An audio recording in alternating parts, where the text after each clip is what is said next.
최근 한 야당 의원이 출범 8일째를 맡고 있는 문재인 정부를 두고 굉장히 잘해서 무섭다라고 표현할 만큼 국민들과 약속한 공약들이 빠르게 진행되고 있는데요. 자, 권성도 PD, 문재인 정부의 대전세전 충남 공약들에 대해서 취재하셨다고요? 예, 그렇습니다. 사실 19대 대통령으로 당선된 문재인 대통령은 새 정부의 이름을 더불어민주당 정부로 불리길 원하는데요. 그만큼 당의 지지를 호소하며 책임 정치를 하겠다는 포부를 밝혔습니다. 공교롭게도 대전, 충남, 세종의 단체장 역시 같은 당 소속이라 충청권의 공약 이행에도 탄력을 받을 것이라 전망하고 있습니다. 예. 자, 그렇다면 우리의 관심사인 충청권의 공약들에는 어떤 것들이 있습니까? 네, 먼저 대전의 대표 공약은 무엇이고 문제점은 없는지 취재해봤습니다. 대통령으로서의 직책을 성실히 수행할 것을 국민 앞에 엄숙히 선서합니다. 지난 정권의 권위주의와 불통을 타파하고 거침없는 소통과 탈권위주의 행보를 이어가고 있는 문재인 대통령. 김대중, 노무현 전 대통령의 민주주의 정신을 잇기 위해 스스로 민주정부 3기라고 부른다. 문재인 대통령이 제시하는 두 가지 키워드는 저는 하나는 통합이고 다른 거는 이제 개혁이란 표현을 처음에 쓰셨었는데 어쨌든 개혁과 변화 뭐 이런 것이 키워드가 아닌가 싶습니다. 그렇다고 해서 이게 그냥 통합한다고 해서 이게 서로 그냥 묶어내는 정도가 아니고 미래지향적이라는 측면에서 그동안에 해왔던 어떤 억압적 방식이라고 그럴까? 또는 리더가 강제로 끌고 가는 방식의 통합이 아닌 새로운 방식의 통합이 필요하다라고 하는 측면에서 이 새롭다라고 하는 점을 강조해서 이제 개혁이란 말 또는 변화란 말을 써야 되지 않을까 싶습니다. 국민 통합과 적폐청산을 제시하며 19대 대통령 선거에 출사표를 던진 문재인 후보. 지난 5월 9일 치러진 조기 대선에서 더불어민주당은 40%가 넘는 득표율로 압도적인 승리를 일궈냈다. 역대 최다 표차로 당선된 19대 대통령. 새로운 변화를 원했던 국민의 바람이 그대로 결과로 드러났다. 이번 대선은 어떻게 보면 1,700만 명의 촛불 민심이 만들어낸 그런 대선이지 않습니까? 그래서 그동안 그 국정농단 사태가 있었고 또 박근혜 전 대통령의 탄핵 사건이 있었는데 국민들이 바라는 것은 정말 나라다운 나라, 정의가 바라서는 나라 이런 것을 원하지 않았습니까? 국민들이 원하는 그런 정말 투표 결과가 나온 것이 아닌가. 우선은 정권 교체가 필요하겠다라고 하는 거고요. 보수에서 진보는 아니지만 어쨌든 당을 바꾸는 정권 교체가 필요하겠다라는 거고 또 다른 거는 구체적인 내용으로 좀 이 사회가 변화해야 되겠다라고 하는 이 두 가지는 확실한 것 같습니다. 결국 변화의 주체가 좀 달라졌으면 좋겠다라고 하는 거하고 변화의 방향에 있어서 보다 공정하고 투명하고 민주적인 사회로 바뀌면 좋겠다. 이런 그 바람이 나타난 것으로 보여집니다. 역대 대선의 캐스팅 보트 역할을 해온 충청권에서도 큰 이변은 없었다. 문재인 후보의 확연한 우세를 확인해주는 전국 표심의 바로미터 역할을 했다. 이번에도 이제 충청권이 이 대선 결과의 바로미터로 작용을 했고, 우리가 소위 얘기하는 이제 캐스팅 보트 역할을 이제 충실히 했다 이렇게 볼 수가 있는데요. 이번의 특징은 도시 지역이라고 할 수 있는 대전과 세종 같은 경우에는 약간 좀 진보적인 성향이 좀 두드러지게 나타나고, 그리고 도농 지역이라고 할 수 있는 충남과 충북 같은 경우에는 아직도 이제 이 진보와 보수가 이제 팽팽히 맞서는 이제 그런 형국을 좀 나타나고 있다 이렇게 볼 수 있습니다. 문재인 대통령 당선으로 충청권 공약 이행에도 관심이 모아지고 있다. 충청권 단체장 모두 더불어민주당 소속이기 때문 이로써 대부분의 지역 현안에 청신호가 켜진 셈이다.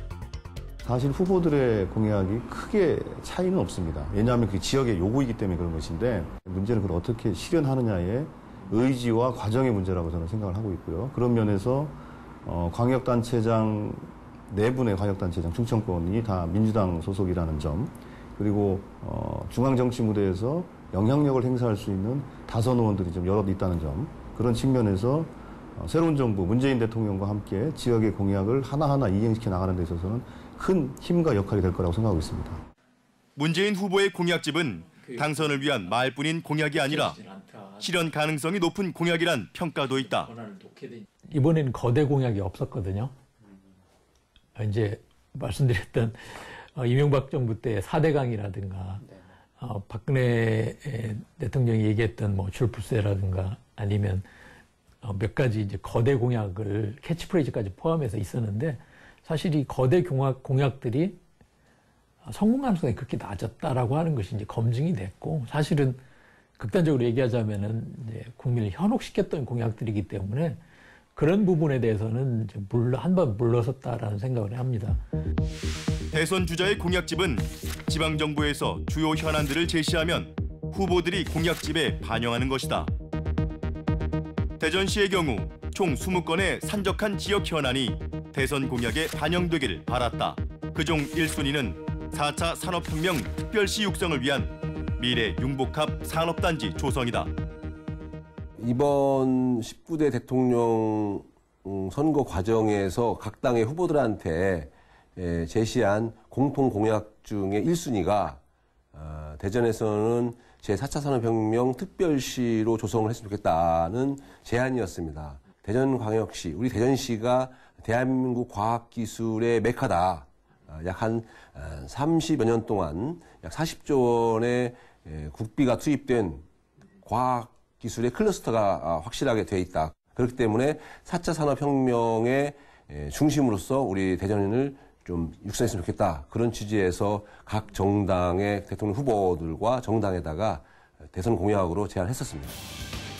대전의 대덕연구개발특구는 우리나라 과학기술 발전을 위해 1973년 계획이 수립되어 1992년 준공되었다.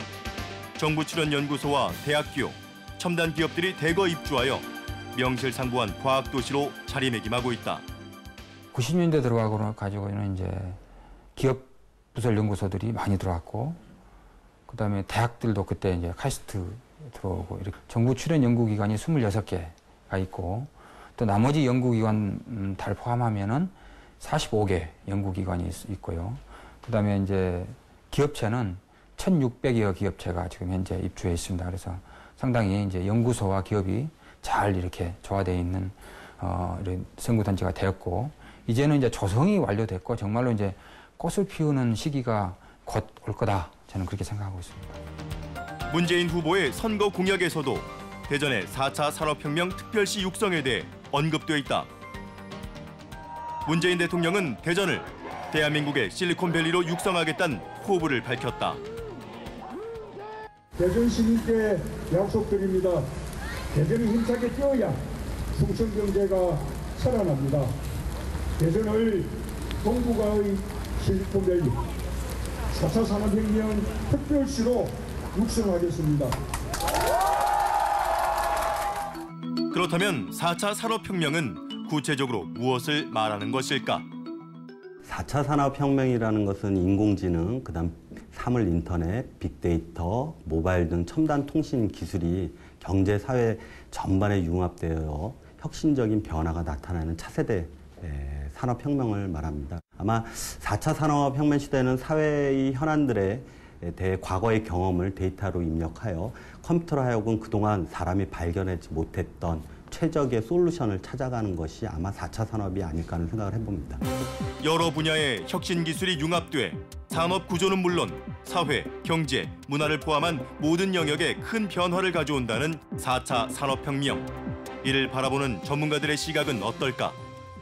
4차 산업혁명이라는 거에 대해서도 논란이 좀 있긴 한데 이제 3차 산업혁명이란 말이 나왔던 것도 별로 몇 년 되지도 않았었고, 그래서 여전히 4차 산업혁명이라는 거에 대해서는 사람들마다 의견들이 분분하긴 한 것 같아요. 그런데 4차 산업혁명에서 얘기하는 그 기술들하고 기술 간의 융합, 그리고 기술과 사회 시스템하고 결합되는 그런 것들은 이제 그 4차 산업혁명에서 얘기하고 있는 것처럼 어떤 급변을 만들어낼 수 있는 그런 요소들은 충분히 된다고 보고요. 다 이것들이 빅데이터와 그다음에 이제 인터넷에서의 신용 문제, 그다음에 또 이제 지능 정보 이런 것들과 연관이 있는 것들이죠. 아주 빠르게 움직이는 것 같아요. 근데 우리는 좀 늦었고, 사실 늦었고, 그게 이제 뭐 보안이니 이러면서 데이터를 축적하는 부분도 관련이 있고, 그 다음에 이제 그걸 자유롭게 사용하는 부분도 관련이 있는데 상당히 많이 늦었어요. 특히나 박근혜 정부 들어와서. 뒤늦게 4차 산업혁명에 편승하려는 대한민국. 전 세계적인 흐름에 아직은 준비가 미흡하다는 목소리도 있다.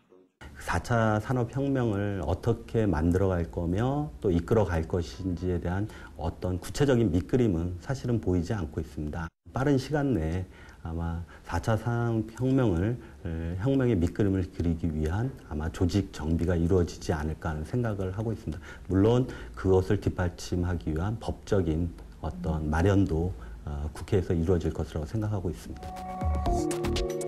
체계적인 준비와 대응은 미흡하지만 대전시는 과학 인프라와 기술 역량이 결집된 대전을 우리나라 제4차 산업혁명을 이끌어갈 핵심 거점으로 집중 육성할 계획이다.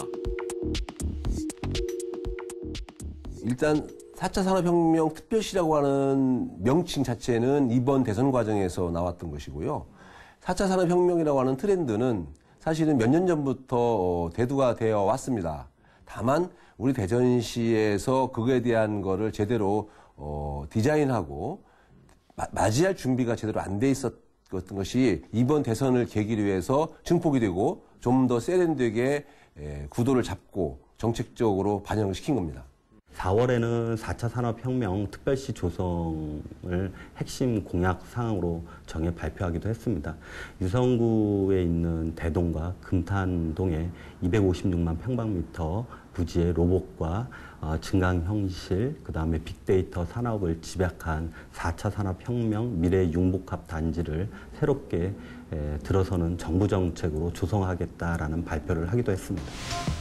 하지만 타 지자체 역시 4차 산업혁명에 대비해 차기 정부의 예산을 따내기 위한 준비 작업을 하고 있다.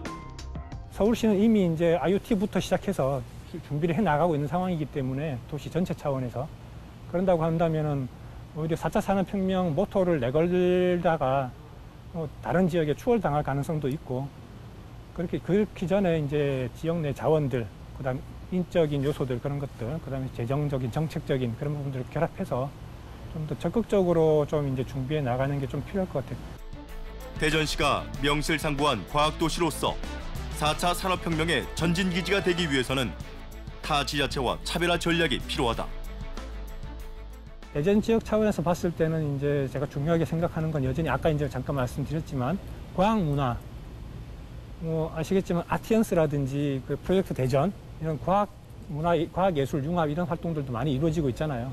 그런 것들이 이제 사이언스 페스티벌이라든지 이런 또 이제 큰 행사들하고 연계돼서 대전 시민들뿐만 아니라 다른 지역 주민들도, 다른 지역 국민들 모두가 찾아와서 즐길 수 있는 어떤 과학의 문화 공간, 그렇게 제공한다 그러면 4차 산업혁명 특별시가 대전만의 특별시가 아니고 국가 구성원들이 함께 누리는 특별시로서의 모습들을 만들 수 있잖아요. 4차 산업혁명은 사람의 일을 기계나 로봇이 대신하면서 일자리 문제가 심각해지는 부작용을 안고 있다. 때문에 이는 우리가 미리 대비하고 선제적으로 해결해야 할 난제다. 일단은 그 일자리 공약이나 이런 것들과 그 지능정보사회 도래, 4차 산업혁명을 부르는 그것과는 직접적인 관련이 없다. 그래서 그다음에 또 마치 신성장 동력처럼 새로운 산업을 일으킬 것처럼 하는 것도 장밋빛이다. 왜냐하면 하나의 산업을 일으킨다는 게 쉽지가 않잖아요. 특히나 이 4차 산업혁명이라고 부르는 이것과 관련된 것들은 대부분 소프트웨어 산업인데 우리나라 사회에서, 우리나라 그 국가에, 우리나라에서 그 소프트웨어 산업을 진흥시키기가 어려워요. 지금 여러 가지 상황에서. 대전시의 1순위 지역 현안이 주요 공약으로 채택된 4차 산업혁명 특별시 조성. 일각에서는 대선 공약들이 시민들의 동의 속에 생활 밀착형 현안들이 채택되어야 한다고 제언한다. 그동안 보면 각종 대선 공약이나 이런 거 추진 과정에서 지역 주민들은 좀 배제된 게 없잖아 있거든요. 소수 관료 위주로 또 정치권에서만 서로 다루고 했던 사안인 거죠. 그런 점에서 보면 지역의 전문가들도 참여할 수 있게 하고 지역 주민들도 관심을 가질 수 있게 하려면 저는 별도의 TF팀을 좀 구성하면 어떨까 이런 생각이 들어요. 미래 먹거리인 4차 산업혁명에 관한 공약도 중요하다. 하지만 대전시의 현안 중에는 공공어린이 재활병원 건립과 원자력 안전관리 강화, 충남도청 이전 부지 활용 등 시급한 과제들이 많다. 새 정부의 정책이나 공약이 빌공짜의 공약이 아니라 임기 내에 반드시 실현될 수 있도록 시민들의 많은 관심과 참여가 필요해 보인다. 지역민의 삶의 질을 변화시킬 수 있는 지속 가능한 그런 환경 관련된 이런 정책, 이런 것들이 좀 부족했다는 점에서 좀 아쉬운데, 이런 것도 저는 이후에 좀 보완해야 된다면 적극적으로 보완하고, 보완하는 역할을 정부 손에 맡겨놓을 게 아니라 우리 대전시가 그런 역할도, 우리 지역 주민들의 관심도 그런 데 관심 갖는 것도 매우 중요하지 않나, 이런 생각이 듭니다. 네, 사실 대전은 정부 출연 연구소와 각 첨단 기업들이 입주해 있는 과학도시라는 점에서 4차 산업혁명의 특별시 지정에 문제가 없다는 평가를 받고 있는데요. 자, 하지만 이에 대한 준비가 많이 미흡하다는 지적을 받고 있는 상황이군요. 네, 대전이 과학적 인프라와 기술적 역량이 결집돼 있는 도시인 건 분명합니다. 하지만 구체적인 밑그림은 아직 완성되지 않은 것 같은데요. 해외보다 출발이 늦은 만큼 과학기술 정책의 컨트롤 타워를 세워 보다 체계적인 준비가 필요해 보입니다. 그렇군요. 자, 또 충남은 지역에 산적한 현안들이 많이 있는데요. 자, 이 중에 어떤 공약들을 대표 공약으로 제시를 해서 실현되기를 원하고 있습니까? 예, 문재인 대통령 공약의 기치가 전국이 골고루 잘 사는 대한민국을 만드는 것입니다. 때문에 지방 분권과 국토 균형 발전을 주창해 왔는데요. 세종, 충남의 대표 현안은 무엇인지 알아봤습니다. 문재인 대통령은 후보 시절 전국이 골고루 잘 사는 나라를 지향하겠다는 포부를 밝혔다. 그 중심에 지방 분권, 국가 균형 발전이란 핵심 전략이 포함돼 있었다. 충청을 국가 균형 발전의 중심축으로 다시 세우겠습니다. 기업들이 다시 충청권으로 내려오고 일자리를 만들고 인구가 늘어나게 하겠습니다. 이에 세종시는 19대 대선 공약에 헌법 개정을 통한 행정수도 완성을 1순위로 꼽았다. 세종시는 기본적으로 지방 분권이나 국가 균형 발전을 위한 그 선도 도시로 태어났고 국책 도시이기 때문에 그 도시 기반 시설을 구축하는 게 급선무라고 생각을 합니다. 따라서 이제까지 행정중심 복합 도시로서 안착되어 가고 있지만 분권이나 국가 균형 발전을 선도하기 위해서는 예전에 그 신행정수도를 복원하는 그러한 노력들, 행정수도 완성과 그 개헌 내용의 그 세종시를 행정수도로 명문화하는 그러한 과제들이 또 중요할 것 같고, 충청남도 역시 국가 균형 발전에 중추적인 역할이 가능한 지역으로 내포 혁신도시 지정 및 공공기관 이전을 요구하고 나섰다. 내포 신도시를 혁신도시로 지정을 해서 국가 정책적으로 국가 성장 산업의 헤드쿼터라든지 그리고 정부 공공기관 이전을 통해서 우리 내포 신도시가 더 한번 발전하는 계기를 만들어 보고자 하는 것입니다. 그렇다면 충남 세종은 왜 이런 공약을 제시했을까? 세종시의 출발은 15년 전 참여정부로부터 시작한다. 2002년 노무현 전 대통령의 대선 공약이었던 세종시 행정수도. 그동안 수도권에만 집중되었던 것을 국토 균형 발전을 위해 세종시를 행정수도로 만든다는 것이었다. 하지만 시작부터 좌초에 부딪혔다. 세종시의 행정수도는 위헌이란 것이다. 2004년인가? 당시에 그 행정수도 이전에 관한 법이 위헌이다. 그때 위헌이라는 것에 이제 근거가 헌법에 위반된다고 했지만 그때 헌법이라는 것은 성문법에 의한 어떤 그런 법적 내용이 아니라 관습법에 의한 관례적으로 우리가 서울 오랫동안 수도로 이렇게 간주해 왔는데 그만큼 그 국민들의 어떤 충분한 동의 혹은 또 그것의 법적 근거를 예컨대 헌법적인 어떤 근거를 가지고 해야 되는데 그렇게 못했다라는 것에 대한 것을 가지고 위헌 판정을 이제 내렸죠. 때문에 행정수도로 출발했던 세종시는 위헌 판결 이후 행정중심 복합도시 건설에 관한 특별법을 제정하여 행정중심 복합도시로 축소되었다. 국가정책으로 첫삽은 떴지만 후속 정권의 이해관계 때문에 꾸준히 이어지지는 못했던 것.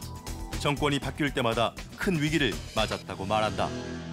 그러나 안타깝게도 이제까지 추진 과정을 보면 각 대통령 그 선거 과정에서 그 이명박 대통령도 그 세종시 원안을 추진하겠다고 말씀을 하셨음에도 불구하고 그 대통령 당선 이후에 그러니까 세종시 수정안으로 그 왜곡도는 좀 백지화될 그러한 의기도 놓여 있었고요.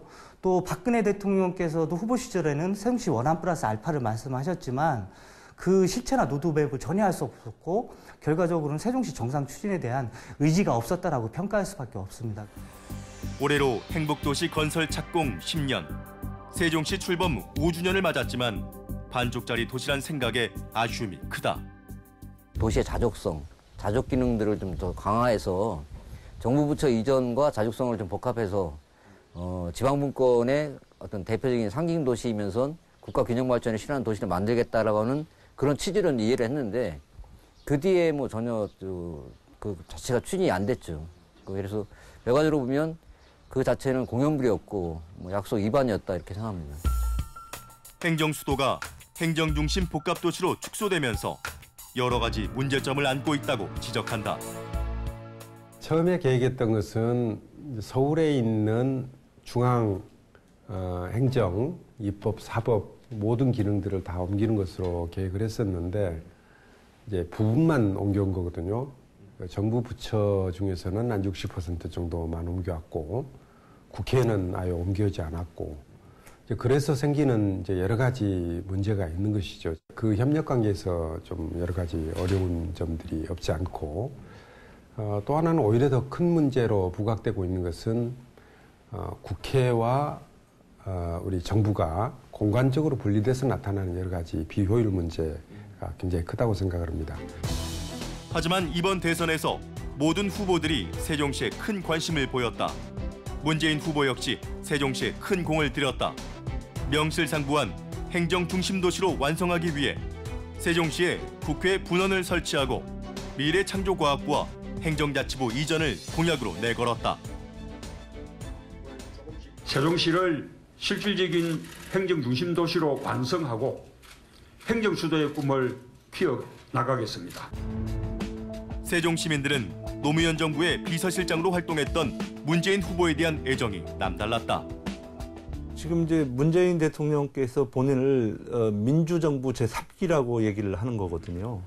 근데 민주정부 2기 때 본인이 비서실장으로서 또 정책을 만드는 그런 이제 선거를 준비하는 입장에서 가장 핵심적으로 내세웠던 공약이 행정수도예요. 그렇기 때문에 이 행정수도에 대한 것을 만약에 부정을 한다라고 하면 어떻게 보면 본인의 그 정체성에 대한 부정일 수도 있는 거거든요. 그래서 애착을 가질 수밖에 없는 거고요.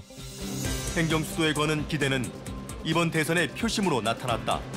세종시의 투표율은 80%가 넘었고 문재인 후보는 전국 합산 득표율보다 10%가 높은 51.1%의 득표율을 기록했다.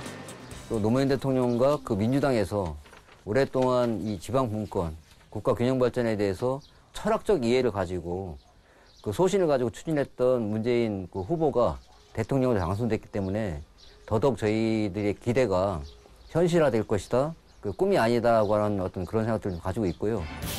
하지만 앞으로 넘어야 할 산은 있다. 여소야대 형국에 국회의 동의를 얻어 개헌을 해야 하기 때문. 우선 그 1차적인 목표는 저희로서는 달성을 했다고 봅니다. 왜냐하면은 이번 대선 캠페인 과정에서 5 후보 모두 국회 이전이라든지 청와대 제2집무실 설치라든지 이런 문제에 대해서 다들 공감을 했고 또 헌법 개정에 대해서도 다들 상당수가 공감을 했기 때문에 1차적으로 중앙부처, 중앙정치권을 설득하는 문제는 상당 부분 진척이 있었다고 보고요. 세종시는 시민 공감대 형성을 위해 대선 이전부터 1만 명 서명운동을 펼쳤다. 앞으로 충청권을 넘어 전국적으로 서명운동을 확대해 나갈 계획이다. 일단은 충청권에서 최소 100만 서명들을 만들어내고 또 나아가서는 수도권까지 포함하는 1000만 서명으로 이렇게 나아가는 과정들이 있어야만이 사실은 이 시민사회에서 좀 그것이 또 역할이 아닐까라고 하는 생각이 있습니다. 세종시가 행정 수도를 향해 젠걸음을 하고 있지만 충청남도는 제자리 걸음이었다. 정부가 2004년 국가균형발전특별법을 제정하여 공공기관을 지방으로 이전해 혁신도시 사업을 추진하였다. 하지만 2005년 이전 당시 세종시의 행정중심 복합도시 조성 때문에 충남은 혁신도시 대상에서 제외된 것. 2005년도에 혁신도시가 지정이 될 때에 우리 충남도에서는 그 행정중심 복합도시가 아직 그 행정중심 복합도시의 법적 지위가 아직 형성되지 않았기 때문에 혁신도시 지정에서 제외가 됐습니다. 그래서 유일하게 충남도만이 혁신도시가 지정이 안 된 상태이기 때문에 이번에 그 혁신도시를 통해서 혁신도시 지정을 통해서 1단계 공공기관 이전 사업에서 제외됐던 79개의 수도권 소재한 공공기관을 이전을 통해서 내포 신도시를 환황해권의 중심도시 그리고 충남의 균형 발전의 중심도시로 이끌고자 하는 것입니다. 충남 연기군이 세종시로 편입되고 혁신도시마저 무산되자 그동안 충청남도는 정치적, 재정적 손실이 컸다는 입장이다. 세종시가 2012년 7월 1일 날 충남도에서 이렇게 분리될 당시에 인구가 9만 한 6천 명 정도가 감소됐습니다. 그리고 면적도 서울시 면적의 70%에 해당하는 400평방킬로미터 정도가 이제 감소됐고요. 지방세도 378억 원, 재산도 1,100억 원, 그리고 지역 총생산은 1조 8천억 정도가 감소됐습니다. 혁신도시에서 배제된 충남은 수도권과 지리적 접근성이 좋아 혁신도시 지정과 공공기관의 이전은 당연하다고 말한다. 전국의 10개 도시에 뭐 한전이나 농어촌공사나 이렇게 어마어마한 제가 기억하기로는 한 160여 개의 공공기관이 전국의 10개 지역으로 클러스터 형태로 그 분산이 돼서 건설이 됐지 않습니까? 지금 이제 제대로 활성화는 안 되고 있습니다만 충남은 사실은 가장 접근성이 수도권이나 서울에서도 접근성이 유리한 그런 또 지정학적 요인도 있으니 굳이 반대할 이유가 없지 않겠는가. 지난 민주당 경선 때 문재인 대통령과 함께 경합을 펼쳤던 충남 안희정 도지사. 당시 문재인 후보는 안 지사의 경선 공약을 함께 끌어안기로 약속했다. 제가 생각하지 못했던 아주 특권 같아요. 그래서 후보는 이 문재인의 공약으로 하는 것을 조금 동의해 주시면. 내포 신도시가 만들어졌지만 현재까지 연착륙을 못하고 있는 상황. 그간 이루어지지 못했던 내포 혁신도시 지정과 공공기관 이전이 대선 공약으로 실현되어 충남도가 발전되길 바라고 있다.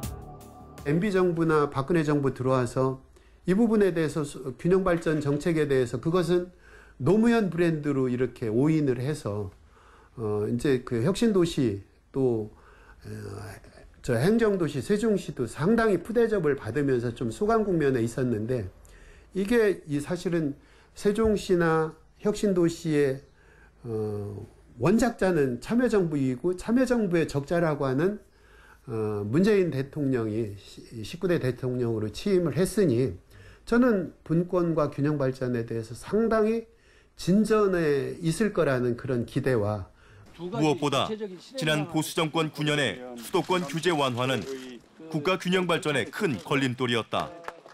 앞으로는 지방 분권과 국토 균형 발전이 이루어져 전국이 고루 잘 사는 나라이길 꿈꾼다.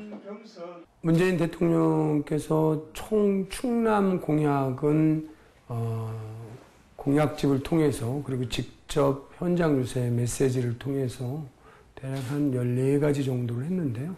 그중에 제일 큰 것은 첫 번째가 바로 수도권 규제 완화 정책을 철회하는 것입니다. 그리고 지방도 함께 살 수 있는 그런 부분이고 아마 노무현 대통령의 국정 철학을 계승해서 대한민국 모두가 잘 살 수 있는 균형 발전에 가장 적합한 그리고 국정 철학을 갖고 계신 문재인 대통령께서도 반드시 실현하실 거다 이렇게 생각을 합니다.